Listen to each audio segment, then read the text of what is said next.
AutoCAD के इस YouTube channel में आप सभी का स्वागत है। आज के इस वीडियो में हम लेयर टूलबार के बारे में जानेंगे। लेयर टूलबार क्या होती है और उसकी क्या उपयोगिता है, वो आप इस फिगर से समझ सकते हैं। इस फिगर में देखिए, यहाँ पर जो ये ऑब्जेक्ट बाउंड्री है ये हमने वाइट कलर में शो कर रखी है। सेंटर लाइन जो है वो येलो कलर में शो कर रखी है और डायमेंशन लाइन सभी ग्रीन कलर में शो कर रखी है। और फिगर जो नीचे लिखा हुआ है, देखिए जो टेक्स्ट है ये हमने ब्लू कलर में शो कर रखा है। तो अगर हम सभी के सभी ये सारी चीज़ें पहले एक सिंगल वाइट कलर में बना लें, उसके बाद में इसका हम सेपरेट कलर करना चाहें, सपोज़ हम चाहें कि जो डायमेंशन लाइन है वो ग्रीन कलर में हो जाए, सेंटर लाइन जो है येलो कलर में हो जाए, टेक्स्ट आपका ब्लू कलर में हो जाए, तो उसके लिए क्या करना पड़ेगा, सभी डायमेंशंस को पहले सेलेक्ट करो, उसके बाद में यहाँ बाय लेयर पे जाकर इसका कलर चेंज करो। इसी तरह से सेंटर लाइन भी आप सेपरेट हमें सेलेक्ट करनी पड़ेगी और बाय लेयर पर जाके हमें उसका कलर चेंज करना पड़ेगा और यही हमें टेक्स्ट में करना पड़ेगा। तो यहाँ तक तो फिर भी ठीक है, इस फिगर में भी हम कुछ हद तक कर सकते हैं। लेकिन जो सिविल और आर्किटेक्चरल स्टूडेंट्स या इंजीनियर जो लेआउट बनाते हैं, फ्लोर प्लान बनाते हैं, तो इनमें इतनी ज़्यादा डिटेल्स होती है। उसमें विंडो भी होगी, गेट भी होगा, फर्नीचर भी होगा, स्टेयरकेस भी होगी, कॉलम भी होगा। इसके अलावा मैकेनिकल स्टूडेंट टेल स्टोक का या प्लम्बर ब्लॉक का डायग्राम बनाएंगे, तो उसमें इतनी ज़्यादा डिटेल्स होंगी कि उस सिंगल कलर का बनाने के बाद में वो सभी को सेपरेट अगर कलर देना चाहे तो बहुत ज़्यादा टाइम कंज्यूमिंग वर्क हो जाएगा। तो इसको आसान बनाने का जो तरीका है वो है लेयर प्रॉपर्टी। तो हम क्या करते हैं, लेयर प्रॉपर्टी से लेयर टूलबार से हम हर एक की इंडिविजुअल आइडेंटिटी की अलग अलग लेयर बना लेते हैं। सपोज़ डायमेंशन लाइन की हमने अलग से लेयर बना ली, उसको कलर असाइन कर दिया। ऑब्जेक्ट बाउंड्री की हमने अलग से लेयर बना ली, उसको कलर असाइन कर दिया। इसी तरह से आपने सेंटर लाइन का अलग से हम लेयर बना सकते हैं, टेक्स्ट की अलग से लेयर बना सकते हैं, विंडो की, छज्जा की, जो हम सिविल और आर्किटेक्चरल स्टूडेंट्स इंजीनियर वर्क करते हैं तो उसमें विंडो है, डोर है, छज्जा है, कॉलम है, वॉल है, तो इन सभी की सेपरेट लेयर बना के उसको कलर असाइन कर सकते हैं, सो डैट डायरेक्टली जब आप लेयर सेलेक्ट करोगे तो उसी कलर की ही वो बनेगी। तो लेयर कैसे काम करती है, इसके लिए हम पहले थोड़ा लेयर को और समझ लेते हैं। तो हमें लेयर बनाने के लिए सबसे पहले यहाँ पे जाना पड़ेगा। ये देखिए लेयर प्रॉपर्टी है, ठीक है। अब यहाँ पर अभी जो लेयर प्रॉपर्टी में जो भी जितनी भी लेयर्स आप बनाओगे वो यहाँ इस बार में शो होगी। अभी आप जब क्लिक करोगे तो यहाँ पर कुछ नहीं शो हो रहा है, यहाँ पर ये 0 लेयर शो हो रही है, क्योंकि ये ऑटोकैड ने आपको प्रोवाइड कर रखी है। जब हम कोई भी लेयर नहीं बनाते हैं तो बाय डिफ़ॉल्ट जो लेयर होती है वो 0 लेयर होती है, वो ये होती है। तो हमारा सारा काम वो इस लेयर के हिसाब से होता है, ठीक है। तो हम लेयर प्रॉपर्टी में जाके यहाँ पे इसको क्लिक करेंगे। जैसे क्लिक करोगे तो यहाँ पे देखो आपको ये विंडो ओपन हो जाएगा। तो इसमें इंटरफेस में देखिए, यहाँ पर सबसे जो फर्स्ट ऑप्शन आ रहा है ये है न्यू लेयर का। अभी ये जो लेयर है जो टिक कर रखी है, ये वो लेयर है जो ऑटोकैड ने हमें बना के दी है। कम से कम एक लेयर तो रहेगी और हम इसी लेयर पे वर्क करते हैं जब तक हम कोई दूसरी लेयर ना बनाएं, ठीक है। तो ये बाय डिफ़ॉल्ट वाइट कलर की रहेगी, लाइन टाइप इसका कंटिन्यूस होगा, लाइन वेट भी डिफ़ॉल्ट होगा, ट्रांसपेरेंसी इसकी नहीं होगी, ठीक है। तो वन बाय वन इसके ऑप्शन पे आते हैं। हमें अगर नई लेयर बनानी है, सपोज़ हम चाहते हैं कि हमारी जो ऑब्जेक्ट बाउंड्री है वो वाइट कलर की हो और उसको हम ऑब्जेक्ट बाउंड्री से ही लिखें, तो हम क्या करेंगे, हमें उसकी एक अलग से लेयर बनानी पड़ेगी। तो उसके लिए फर्स्ट जो ऑप्शन है, यहाँ देखिए ये नई लेयर बनाने का ऑप्शन है। इसको Alt+N, अल्टर के साथ N प्रेस करके भी बना सकते हैं। और सेकंड ऑप्शन जो है इससे भी हम लेयर बना सकते हैं, दोनों सिमिलर ही है, ज़्यादा फ़र्क नहीं है दोनों में। तो आपने यहाँ पर न्यू लेयर पे क्लिक किया, जैसे ही करोगे यहाँ पे लेयर 1 लिखा हुआ आ जाएगा। अब इस लेयर 1 का हम नाम दे सकते हैं। सपोज़ हम इसका नाम देते हैं डायमेंशन लाइन। तो हमने इसका नाम दे दिया है डायमेंशन लाइन, ठीक है। तो ये हमारी लेयर हो गई। और नंबरिंग करें तो बेटर रहेगा। तो अगर इसमें हम एडिट करना चाह रहे हैं, रीनेम करना चाह रहे हैं, तो राइट क्लिक करके या F2 प्रेस करके शॉर्टकट में भी जा सकते हैं। तो यहाँ पे हम रीनेम लेयर पे गए और यहाँ पे डायमेंशन से पहले 1 हमने असाइन कर दिया, नंबरिंग कर दी इसकी। तो फर्स्ट जो लेयर हो गई डायमेंशन लाइन की हो गई। इसके बाद में देखिए यहाँ पर ये जो आ रहा है इसको भी हम वन बाय वन डिस्कस करेंगे। तो अभी पहले लेयर बना लेते हैं। अब इस लेयर का यहाँ पर देखो हमें यहाँ पर कलर डिसाइड करना पड़ेगा। यहाँ पर बाय डिफ़ॉल्ट हर एक लेयर का वो वाइट कलर देता है। हम चाहते हैं कि जो डायमेंशन लाइन है उसका कलर, सपोज़ हम ही चाहते हैं कि ये कलर इसका हो, ठीक है। तो ये जैसे ही आप वो कलर असाइन करोगे तो वो कलर यहाँ पर चला जाएगा। तो डायमेंशन लाइन जब भी हम बनाएंगे इस लेयर को सिलेक्ट करके तो वो इसी कलर की बना के हमें देगा। सेकंड देखिए, सपोज़ हम चाहते हैं सेकंड हमारी सेंटर लाइन हो, तो सेंटर लाइन के लिए क्या करना पड़ेगा, हमें यहाँ पे सेंटर लाइन लिख देते हैं। तो अब यहाँ पर इसका हम कलर चेंज कर देते हैं। तो कलर पे जाएंगे, तो सपोज़ हम चाहते हैं कि सेंटर लाइन जो है वो सियान कलर की हो, तो हमने यहाँ पर लाइन का कलर सेलेक्ट कर लिया है और उसको ओके कर दिया। अब लेकिन देखो यहाँ पे जो लाइन टाइप है वो क्या होगा, हमने डायमेंशन लाइन की लाइन टाइप तो कंटिन्यूस दी है जो बाय डिफ़ॉल्ट यहाँ पर रहती है। लाइन वेट भी बाय डिफ़ॉल्ट रहता है, तो उसको अभी हमने चेंज नहीं किया है। लेकिन सेंटर लाइन जो है वो कंटिन्यूस नहीं होती, तो हमें वो चेंज करना पड़ेगा। तो आप यहाँ पर क्लिक करेंगे, यहाँ पर वो सेंटर लाइन आपको नज़र नहीं आ रही है, तो हम लोड करेंगे। लोड पे करने के बाद देखिए यहाँ पर नीचे गए, यहाँ पर ये सेंटर लाइन आ रही है, इसको हमने ओके कर दिया है, देन ओके कर दिया। तो अब आपका सेंटर लाइन को सेलेक्ट किया पहले, देन ओके कर दिया। अब सेंटर लाइन की हमने लाइन का टाइप चेंज कर दिया है, ठीक है। अब नेक्स्ट जो है ऑब्जेक्ट, जो हम ऑब्जेक्ट बनाते हैं ऑब्जेक्ट बाउंड्री, उसकी सेपरेट लेयर बना लेते हैं। तो ये सपोज़ हम ऑब्जेक्ट बाउंड्री लिखते हैं, तो वो हम उसका कलर भी चेंज कर देते हैं। तो बाय डिफ़ॉल्ट सपोज़ हम चाहते हैं कि ऑब्जेक्ट बाउंड्री तो वाइट कलर की रहे, यानी जो हमारा मेन जो ऑब्जेक्ट बनेगा उसकी बाउंड्री वाइट कलर की रहे।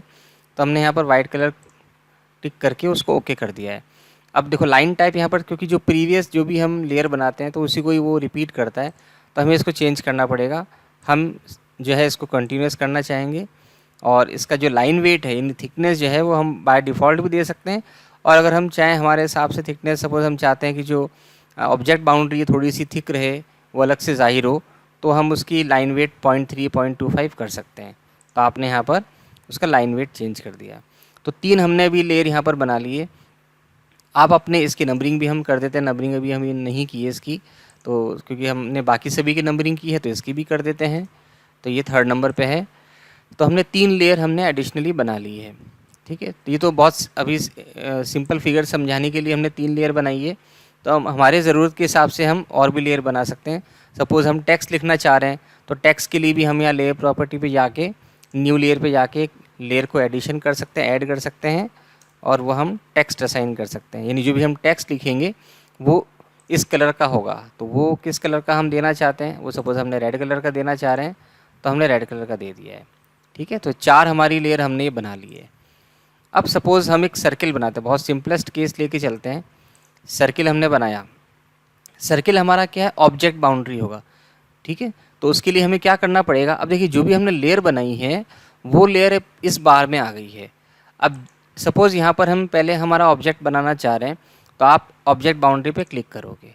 जैसे ही आप ऑब्जेक्ट बाउंड्री पे क्लिक करोगे तो इसका जो भी असाइन वैल्यू है वो यहाँ चली जाएगी।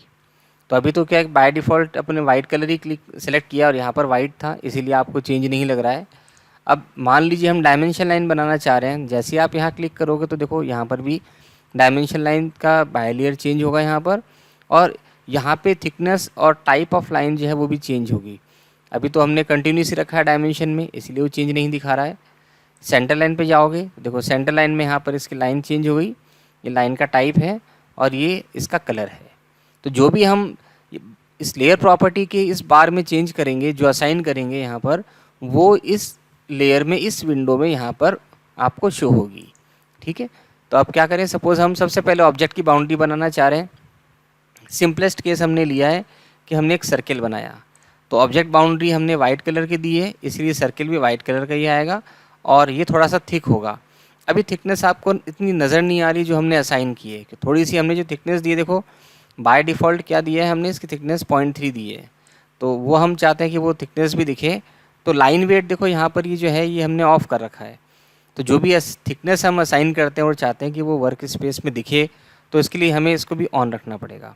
तो ऑन करते देखो लाइन वेट जो है यहाँ पर अब आपको नज़र आ रहा है, इसकी थिकनेस जो है वो आपको दिख रही है, ठीक है, तो ये तो हो गया ऑब्जेक्ट बाउंड्री।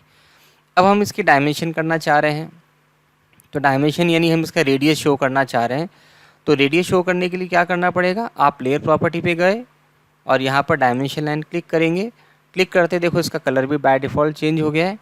अब आप डायमेंशन पे गए यहाँ पर और इसका रेडियस सपोज़ हम असाइन करना चाह रहे हैं, रेडियस पे गए, इसके सरकमफेरेंस पे क्लिक किया और ये चेंज कर दिया है।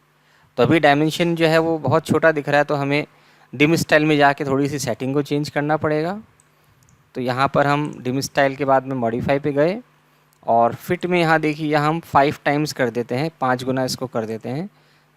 फिर देख लेते हैं कैसा दिख रहा है। 5 गुना ठीक है, थोड़ा सा इसको हम कम भी कर सकते हैं, तो थोड़ा सा कम कर लेते हैं। और जो डेसिमल के बाद में हम चाहते हैं कि वैल्यू शो ना हो, तो उसके लिए हम क्या करें, डेसिमल प्लेस के बाद की वैल्यूज़ को हटाने के लिए प्राइमरी यूनिट पे जाएंगे, प्रिसीशन को हम कम कर देंगे। तो प्रिसीशन को हमने यहाँ पर 0 कर दिया है और फिट को यहाँ पर 5 की जगह 4 कर दिया है। फिट का मतलब क्या होता है कि ये जो फिट में अगर जाके हम स्केल, ओवरऑल स्केल चेंज कर रहे हैं। ओवरऑल स्केल का मतलब इसकी हर एक डायमेंशन इतने टाइम्स बढ़ जाएगी, इसके एरो की लेंथ, इसके अलावा इसका टेक्स्ट का साइज़, वो सब सिमिलर सेम क्वांटिटी से मल्टीप्लाई हो जाएगा। तो ओवरऑल स्केल हम इसका क्या 4 कर देते हैं। अब पहले 5 था, तो देखो अब ठीक लग रहा है। तो अभी हमने ओवरऑल स्केल इसका चेंज कर दिया है और प्रिसीशन भी हमने डेसिमल के बाद में वैल्यूज़ हटा दी है, तो डेसिमल के बाद की कोई वैल्यू ही शो नहीं करेगा। तो अब देखो यहाँ पर ये जो डायमेंशन लाइन है वो जो हमने यहाँ पर असाइन की है उसी कलर की यहाँ पर ये शो कर रहा है। तो जब भी हम हमारा प्रोजेक्ट शुरू करते हैं तो हमें सबसे पहले लिस्ट बना के ये हमें देखना पड़ेगा कि हमारे प्रोजेक्ट में कितने डिफरेंट टाइप के ऑब्जेक्ट्स हैं, कितने डिफरेंट टाइप के पार्ट्स हैं। उन सभी पार्ट्स को हम अलग से क्या करें, उसको हम कलर असाइन कर दें, उसके नाम असाइन कर दें और उसके हिसाब से उतनी हम लेयर बना लें। तो अगर पहले से ही हम एक्सरसाइज कर लेंगे तो हमारे प्रोजेक्ट शुरू होने के बाद का, ड्राइंग के बाद का बहुत सारा टाइम हम सेव कर सकते हैं। तो ये ब्यूटी है लेयर प्रॉपर्टी की। लेयर प्रॉपर्टी से हमारा टाइम बहुत सेव कर सकते हैं, ठीक है। अगर इन बिटवीन सपोज़ हम चाहते हैं कि लेयर जो डायमेंशन लाइन है इसका कलर हमने ये अच्छा नहीं लगा, हमें चेंज करना चाह रहे हैं, तो यहाँ पर हम कलर में जाके इसका कलर सपोज़ हम कुछ भी जो भी हमें पसंद है वो हम कलर चेंज कर सकते हैं। तो वो कलर जितनी भी डायमेंशन है उन सभी में एक साथ चेंज होगा, ठीक है ना। तो हम इन बिटवीन भी लेयर प्रॉपर्टी में जाके कलर चेंज करेंगे तो पूरे के पूरे लेआउट पे वो इफ़ेक्ट करता है, पूरे लेआउट पे काम करता है, वो सभी कलर एक साथ चेंज होंगे, ठीक है। तो ये बहुत सारा टाइम हमारा सेव कर देता है। तो ये तो डायमेंशन लाइन हुआ। अब हमें सेंटर लाइन ड्रॉ करनी है, तो उसके लिए हमें क्या करना पड़ेगा, सेंटर लाइन पे क्लिक किया हमने, उसके बाद में लाइन पे गए और ये हमने ऑब्जेक्ट स्नैप से इसको ट्रेस किया सेंटर को और ये कंफर्म किया कि भी ऑर्थो मोड हमारा ऑन रहे, सो डेट वर्टिकल हॉरिजॉन्टल लाइन ही बने। तो अब देखिए जब आपने सेंटर लाइन सेलेक्ट किया तो सेंटर लाइन ही बना रहा है, डायरेक्ट बना रहा है, तो आपको कुछ चेंज करने की ज़रूरत नहीं है। आप पहले से ही इनपुट डाल के रखो कि हमारे सेंटर लाइन का कलर क्या होगा, हमारे सेंटर लाइन का टाइप क्या रहेगा, उसकी वेट क्या रहेगा, लाइन वेट क्या रहेगा, सब कुछ पहले से अगर हम असाइन कर देंगे तो हमें आगे कुछ भी चेंज करने की ज़रूरत नहीं पड़ेगी। अब सपोज़ टेक्स्ट हमें यहाँ नीचे नाम लिखना है कि ये सर्किल का एक डायग्राम है, तो हम क्या करेंगे, अब टेक्स्ट लिखेंगे। तो आपने टेक्स्ट पे क्लिक किया, टेक्स्ट को सेलेक्ट कर लिया है, उसके बाद में यहाँ पे टेक्स्ट में सिंगल लाइन पे जाएंगे, मल्टी और सिंगल दोनों लाइन है तो हम सिंगल लाइन टेक्स्ट सेलेक्ट कर सकते हैं और यहाँ पे हमने इसको असाइन कर दिया है। तो हम देखिए, तो ये हमने असाइन कर दिया है। अब यहाँ पर देखो हम लिखते हैं सर्किल, तो सर्किल बहुत छोटा दिख रहा है, तो हम इसको डबल क्लिक करेंगे वापस से, इसको हमने इसको सेलेक्ट किया है, इसको हमने यहाँ पर 2 लिखा, एंटर किया तो साइज़ चेंज होगा इसका। अभी लग रहा है कि हमें सर्किल थोड़ा ज़्यादा बड़ा है तो इसको हम छोटा भी कर सकते हैं। वापस से सेलेक्ट करेंगे, पूरे टेक्स्ट को जिसको चेंज करना है उसको सेलेक्ट किया, उसको हमने 1.25 कर दिया, एंटर किया, ठीक है। उसके बाद यहाँ से बाहर आ गए।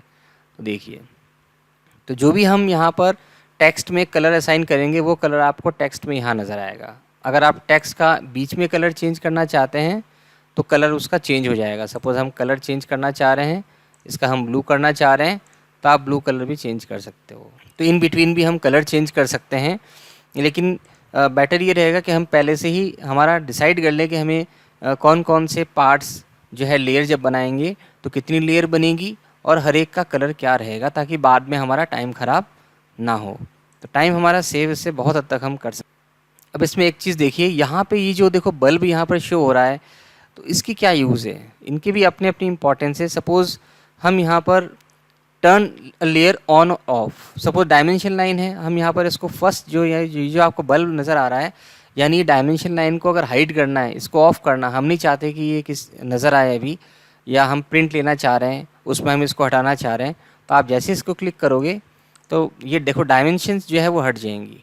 डायमेंशन अब आपको नज़र नहीं आ रही है, तो जैसे ही आप इसको ऑन करोगे डायमेंशन लाइन दिख जाएगी, ठीक है ना। तो ये डायमेंशन लाइन हट गई है, ये यहाँ पे डायमेंशन लाइन वापस शो हो रही है। इसी तरह से सेकंड ऑप्शन जो है ये फ्रीज़ का है, तो ये भी इसका वर्क भी सिमिलर ही है कि डायमेंशन लाइन को ये हाइड कर देता है, यानी फ्रीज़ कर देगा। अभी हमारे प्रिंट में नहीं आएगा जब तक इसको हम अनफ्रीज़ ना करें। अनफ्रीज़ करेंगे तो वापस से यहाँ पर ही शो होने लग जाएगा। और थर्ड ऑप्शन यहाँ पे आ रहा है देखो लॉक का। अब हम सपोज़ डायमेंशन लाइन को लॉक करना चाह रहे हैं, लॉक का मतलब क्या होता है, जैसे ही लॉक करेंगे तो थोड़ा सा देखो इसकी बोल्डनेस कम हो जाएगी, थोड़ा डल हो जाएगा। ये डल का मतलब है कि अब इसको हम कुछ भी नहीं कर सकते। हम पूरे ऑब्जेक्ट को अगर कंट्रोल ए करके डिलीट करते हैं तो पूरा ऑब्जेक्ट डिलीट होगा, लेकिन जिसको हमने लॉक किया है ना तो वो मॉडिफाई होगा, ना वो डिलीट होगा, ना वो एडिट होगा, उसको हम कुछ नहीं कर सकते हैं। जो जैसा है वैसा के वैसा ही रहेगा। तो ये लॉक का है यूज़। लॉक से हम क्या कर सकते हैं, हम हमारे फिगर के डिफरेंट पार्ट्स को लॉक कर सकते हैं, ताकि बाकी जब भी हम कुछ चेंज करें और हमें लग रहा है कि अब उसको चेंज करने की ज़रूरत नहीं है और हम बाकी को चेंज करना चाह रहे हैं, तो हम उसको लॉक कर सकते हैं, ठीक है। अगर हमें वापस इसको कुछ एडिट करना है या इसको डिलीट करना है तो आपको क्या करना पड़ेगा, इसको अनलॉक करना पड़ेगा, ठीक है। अगर हम सेंटर लाइन को लॉक कर देते हैं तो इसका मतलब क्या, देखिए सेंटर लाइन को अगर हमने यहाँ पे लॉक कर दिया है तो सेंटर लाइन डल हो जाएगी। अब ये आपको डल शेप में डल कलर में नज़र आएगी। तो इसका मतलब अब इसको हम डिलीट नहीं कर सकते हैं, ना एडिट कर सकते हैं, कुछ भी नहीं कर सकते हैं, ठीक है। तो ये इसका यूज़ है। तो हम अभी तो यहाँ हमने 3 लेयर्स ही बनाई है, ये 4 लेयर बनाई है। तो हमारे प्रोजेक्ट के हिसाब से हम डिफरेंट लेयर्स बना के, नंबर ऑफ़ लेयर्स बना के हमारे काम को बहुत आसानी से और बहुत ही स्पीड से कर सकते हैं। तो उम्मीद करता हूँ कि आपको लेयर टूल बार का कॉन्सेप्ट क्लियर हो चुका है। अगर आपको लेयर टूल बार के बारे में कुछ भी जानना है, कुछ भी और आपकी क्वेरी है, तो आप कमेंट बॉक्स में कमेंट ज़रूर करें, तो मैं आपके कमेंट का रिप्लाई करूँगा और जल्दी नया वीडियो भी अपलोड करूँगा। Keep in touch. Thank you.